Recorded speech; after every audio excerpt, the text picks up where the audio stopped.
嗨，大家好，我是汉季。今天要来跟大家分享一款2025年8月由 Fairoo 发行的小品 JRPG《暗度誓约 Wallet》。它融合了校园生活、回合制战斗，加上一些心理学的元素，风格上很像女神异闻录，却带着自己的小尝试。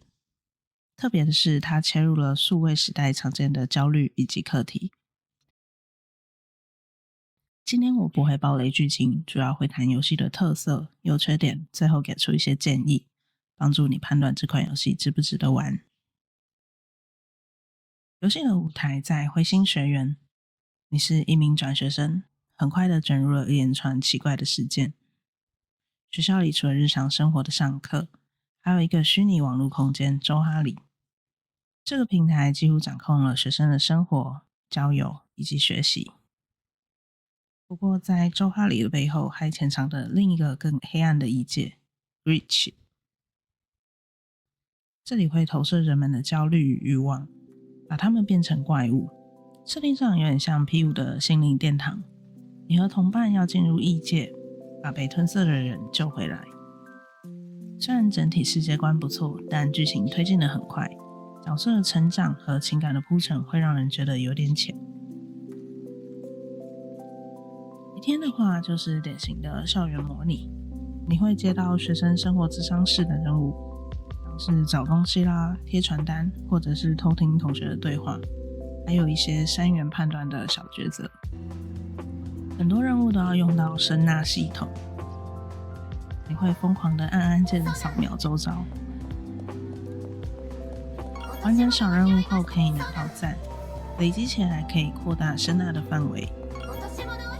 老实说，这些小任务很快就会觉得重复，真的有点像是在打工。虽然偶尔可以和心理学的主题挂上关联，但大部分还是填充感比较重。不过透过和同伴的互动，可以提升社交属性，影响战斗的能力。喜欢慢慢体验校园氛围的玩家，应该会觉得代入感不错。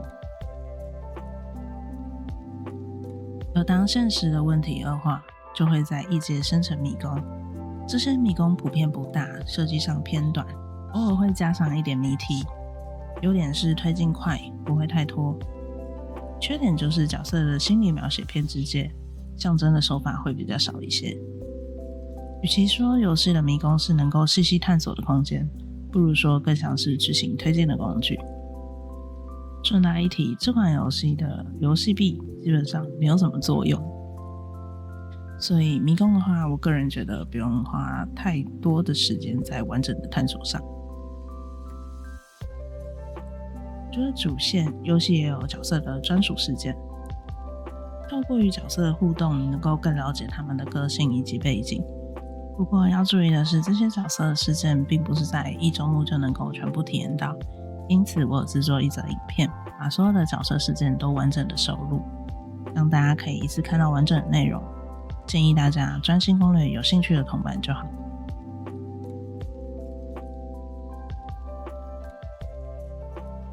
放学后你还能够邀请同伴出游或约会，不同地点和不同的选项都会触发一些小剧情，让校园氛围更有生活感。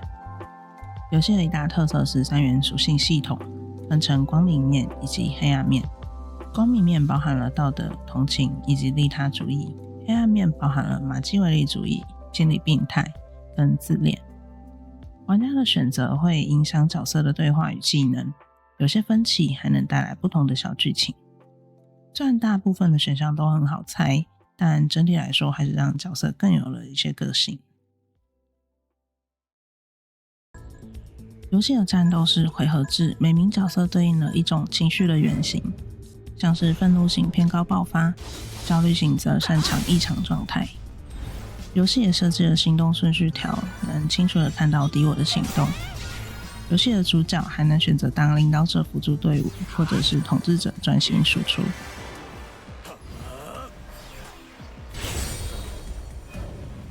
游戏没有 MP， 技能强弱靠冷却与速度决定，强招需要蓄力，快攻则比较灵活。普通战斗上手快， BOSS 战则需要考虑打断和冷却管理。但游戏的问题是在于敌人种类太少，平衡性也不佳。到了后期，常常只剩下几招万用技能，打起来变得单调。BOSS 也多半是血厚，但套路固定，容易拖沓成为消耗战。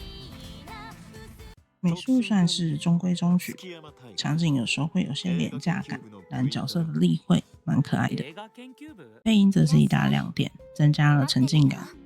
音乐氛围营造得不错，校园轻快，一节紧张，氛围有支撑起来。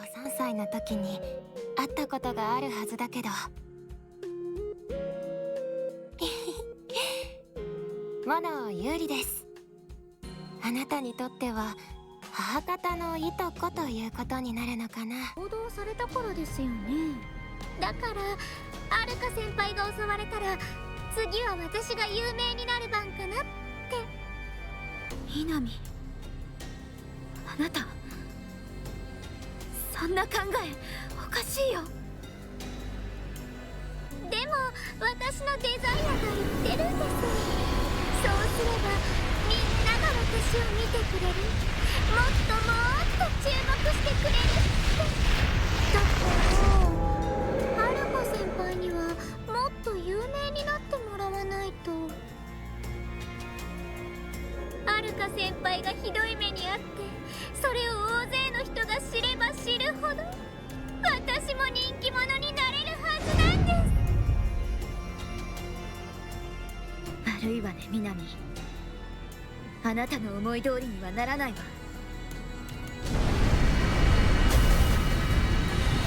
あなたは私たちが止めるから。し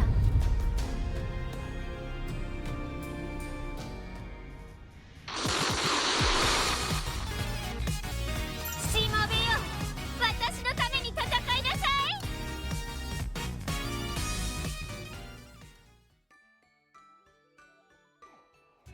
如果今天你想找一款轻松的校园 JRPG， 或者是周末想小玩一部剧情导向的作品，安徒世约还算值得一试。喜欢看剧情的玩家，我觉得可以考虑。但如果你期待深度迷宫、战斗平衡或者是高完成度的游戏，那可能会有所失望。对我来说，安徒世约是一款有野心但游戏性普通的作品。愿意包容缺点的话，还是可以找到其中的乐趣。但追求精致度的朋友，可能会觉得内容不太足够。